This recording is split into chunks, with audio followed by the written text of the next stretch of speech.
Hello दोस्तों, आप सबका मेरे यूट्यूब चैनल पे बहुत बहुत स्वागत है। और हमको आज काम मिला है कुन्नू का आधार कार्ड बनाने का। तभी मैं अपने 12,000 सीसी की बाइक 4 सिलेंडर पर बैठ के रवाना हो जाता हूँ।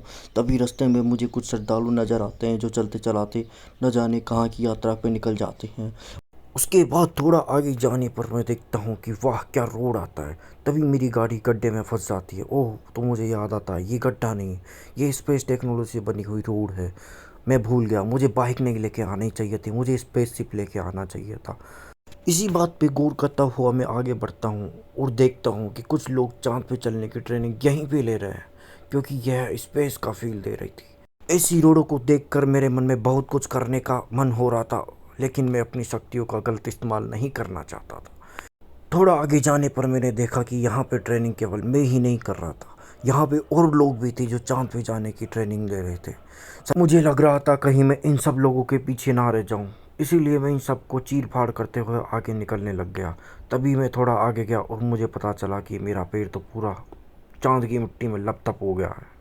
इसी बात की खुशियाँ मनाते हुए हम दोनों आगे निकल जाते हैं और देखते हैं कहीं पे कोई अच्छी जगह आएगी तो हम अपने पैर को चांद की मिट्टी से मुक्त करा सकते हैं, तो कराएंगे, जरूर कराएंगे। तभी थोड़ा दूर जाने पर हमें एक बहुत बड़ा तालाब दिखाई दिया, जिसमें हम अपने पैरों को जाके छनछनाने लगे। और थोड़ी ही देर छनछनाने के बाद हमारे पैर एकदम सुंदर सुरक्षित हो गए। मुझे देखकर छोटी गुड़िया का मन कर रहा था कि अंकल मैं भी आगे आपके साथ नाचूंगी। मैंने उसको समझाया, नहीं मैं नाच नहीं रहा हूँ, मैं अपने पैर साफ कर रहा हूँ। तभी हम पैर साफ करने के बाद बाहर निकलते। थोड़ा आगे जाने पर गुड़िया ने मुझसे पूछा, अंकल ये बड़े बड़े पाइप यहाँ क्यों रखे हुए? मैंने उसको जवाब देते हुए कहा कि यह एक सरकार की रणनीति है, जिसमें हर घर के बाहर दो दो पाइप रखे जाएंगे, जिसमें बच्चे आराम से छुपन छुपाई खेल सकें, इसलिए पाइप यहाँ रखे। थोड़ी ही दूर चलने के बाद हम अपने गंतव्य स्थान तक पहुंच जाते हैं। हम देखते हैं कि इस शहर में काफ़ी भीड़ भाड़ वाला इलाका है। जैसे ही हम पोस्ट ऑफिस के अंदर जाते हैं आधार कार्ड बनवाने के लिए, हमें बाहर ही भगा दिया जाता है। कहते हैं कि आज हमारी मशीनें ख़राब है, तुम दोनों कमबख्त लोग कल आओ, हम तुम्हारा कल बनाएंगे। लेकिन हमको ये कहाँ मंजूर था। हमने अपना वापस दोपहिया वाहन उठाया और यहाँ से हम निकल दिए। यहाँ से थोड़ी ही दूरी तय करने के बाद मुझे लगा मुझे इमित्र पे जाना चाहिए और मैं वहाँ पहुँचा।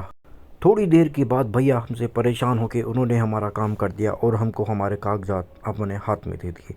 इन सब से परेशान होकर मैं देख रहा था कि सच्चाई बहुत कड़वी होती है। तभी मैंने जूस लेकर सच्चाई जूस में मिला दी और सच्चाई को हम पी गए। थोड़ी सच्चाई में पी रहा था कि उतने में ही मुझे अपनी गन्नू भी दिखाई दी। वो भी सच्चाई को बड़े गंदे तरीके से पी रही थी। हमें लगा थोड़ी थोड़ी सच्चाई और पीनी चाहिए, क्योंकि सच हमेशा कड़वा होता है। हमने थोड़ा सा जूस और लिया और हम पी गए। उसके बाद हम दोनों घर पे आए और हमने ऐसे जश्न मनाया जैसे हम कोई जीत के आए हो। इसी के साथ हमारा व्लॉग समाप्त होता है।